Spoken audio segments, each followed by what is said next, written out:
With all eyes in the legendary universe set on that upcoming Godzilla vs Kong film, there's been some extra attention placed on the first meeting of the two monsters, Toho's King Kong vs Godzilla from 1962, as well as the lesser known King Kong Escapes. What some of you may not know, however, is that Toho had originally planned on making more films involving the giant ape monster. A King Kong and Godzilla shared universe would be nothing more than a dream of kaiju fans for decades due to the overly complex licensing nightmare that Kong has existed in for the last 50 plus years. Yet the writers over at Toho Studios would continue to create storylines involving some incarnation of King Kong. There was an unmade follow-up to the Showa matchup that was never realized, yet even more intriguing to me was the failed attempt to bring King Kong into the Heisei Era during the 90's. That's right, there were ideas for two separate Godzilla vs King Kong films that were almost made in the second era, and today I want to take a closer look at the first idea with the Heisei Era's Godzilla vs King Kong.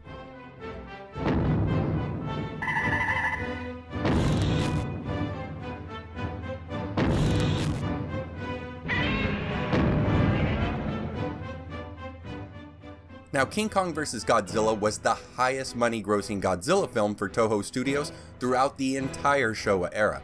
After the initial success of Godzilla King of the Monsters, Toho would follow up with Godzilla Raids Again, a film that was rushed out and was unable to capture the serious tone of the original masterpiece.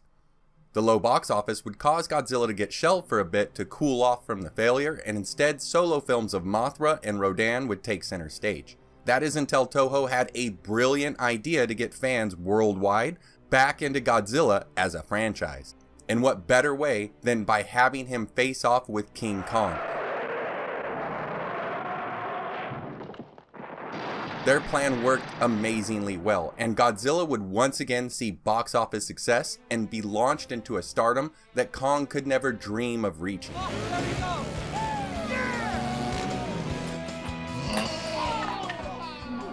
A Showa follow-up to King Kong vs. Godzilla would be scrapped, but Kong would get one more film out of his deal with Toho with King Kong Escapes, where he would face off with his robot doppelganger in Mechanicong.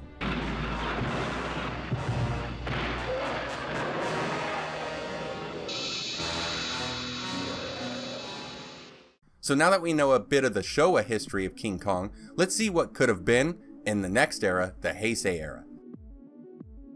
Now, unfortunately, we don't know a whole lot about the plot of the intended film. According to Toho designer Shinji Nishikawa, King Kong would have fallen in love with a human scientist who would later convert him into a cyborg. One could only imagine what a modern version of King Kong would be like. The Heisei Era was very much like the time it existed in, the 90's, where everything was loud and over the top. Godzilla here would be massively overpowered when compared to his Showa counterpart. Taking this into account, just what would a Heisei King Kong look like? First off, I'm betting he would be huge, like the biggest Kong to ever appear on film. Toho's Kong of King Kong vs. Godzilla was only 45 meters or 148 feet tall, a good match for the 50-meter G at the time. But the Heisei Godzilla stood at 100 meters or 328 feet tall, so to make the fight even, as almost all Godzilla films have been when it comes to the height matchup, we can guess that King Kong here would be around that 100-meter height. To put that into perspective, the legendary Kong in the 70's during Kong of Skull Island was only 31.6 meters or 104 feet tall, and if the poster gives us a good estimate, since the film isn't out yet, it looks like Kong will be closer to the legendary Godzilla's height for their upcoming matchup, and he stood at 108 meters or 355 feet back in 2014 and was swelled up to 119.8 meters or 393 feet for King of the Monsters. Now, we don't know if the Big G shrinks back down to a more 2014 size after using up all of that energy from the last battle with Ghidorah, or if he'll be that big or larger for Legendary's Godzilla vs. Kong.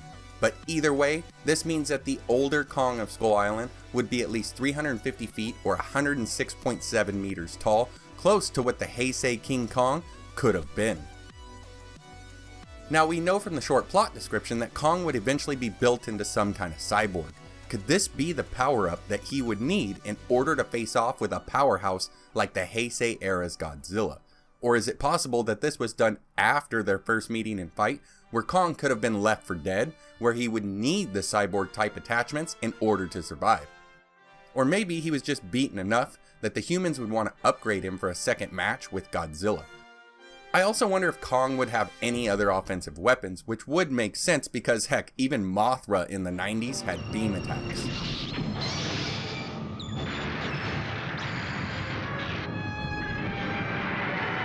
Now, King Kong did have the lightning powers in King Kong vs. Godzilla, but we didn't see them used in King Kong Escapes, so there's no telling if they would make a return here. I could easily see him getting some kind of boost though, possibly even a Mothra or Rodan sacrificial power-up, giving us Burning Kong, Electric Kong, or some other attribute. We've also seen Kong use trees as a weapon, so it's possible that he'd arm himself this time. With this version of Godzilla being able to spam his atomic breath attacks with much better aim than before, King Kong would be smart to use his agility to dodge these blows, along with possibly carrying some kind of shield along with that weapon. So a supposed Heisei Kong in my eyes would be quick, powerful, and bigger than ever before, but even this would most likely not be enough to take on Godzilla, but a Cyborg Kong might just have a chance. Inlaid with some kind of durable metal, remember no King Ghidorah or Mecha G has happened, so there's no exotic space metals on Earth at this point yet. Kong could finally have some resistance to those atomic breath attacks, and he would also have a little more added weight behind his punches and kicks. Now hopefully that metal wouldn't be too heavy and be somewhat lightweight, as Kong wouldn't want to lose his main advantage in a fight like this, his agility. And the odds are too that if some of Kong would be metal, that those parts would have weapons attached, just like Mecha G did, so there's that as well. Now unfortunately, due to all of the complex rights issues with King Kong, and all of the various entities who claim ownership over him, the idea of a Heisei King Kong in the Godzilla universe would go unfulfilled. However, the ideas of a human-built cyborg monster would not go unused, as this film would go on through enough changes to eventually become 1991's Godzilla vs. King Ghidorah, where Ghidorah was turned into Mecha King Ghidorah at the film's climax. It makes me wonder how much of this story was there in the original Kong script. After all, we now know that the Showa King Kong vs. Godzilla started off story-wise as King Kong vs. Frankenstein, which then evolved into King Kong vs. Godzilla. I mention this because it's highly likely, at least to me, that the scene where Kong is reawakened and energized from the lightning strikes is a remnant from the original scripts and meant for Frankenstein. After all, it's Frankenstein that's powered by lightning, and it's also more likely that Kong would have been the one who would be damaged by Frankenstein's electric shock touch instead of Godzilla, who's shown little to no effects from encountering high voltage electricity. That could be hilarious here, with the Futurians placing a baby gorilla or something like that back in time to get irradiated to become King Kong instead of the Dorats that would become Ghidorah. Even if you say that the time travel bit hadn't been added into the story yet, could we still have a similar story, where Kong would attack Japan and then Godzilla is awoken to fight him, and he does so, defeating Kong, but then going on to further rampage Japan, thusly making the humans create a Cyborg Kong in order to defeat or draw Godzilla away from the homeland. I could easily see this story working if it weren't for those copyright issues. King Kong was still very popular in the 80s and 90s in the US and around the world, and Godzilla the Heisei Era wasn't exactly friendly to humans, making a good setup to have a beaten Kong return as Cyborg Kong to draw Godzilla away from Japan. Once Toho Studios was aware that the licensing would still be pretty much impossible to attain, King Ghidorah would take the place of King Kong, but we also have the second try to get Kong into the Heisei Era with the unmade Godzilla vs. Mechanicon, which I plan to cover in the next video. So how do you feel about a Kong version of Godzilla vs. King Ghidorah? And what do you think a Heisei iteration of King Kong or Cyborg Kong would look like? Would there be some kind of power-up beyond becoming a cyborg? I'd love to hear your answers and questions down below.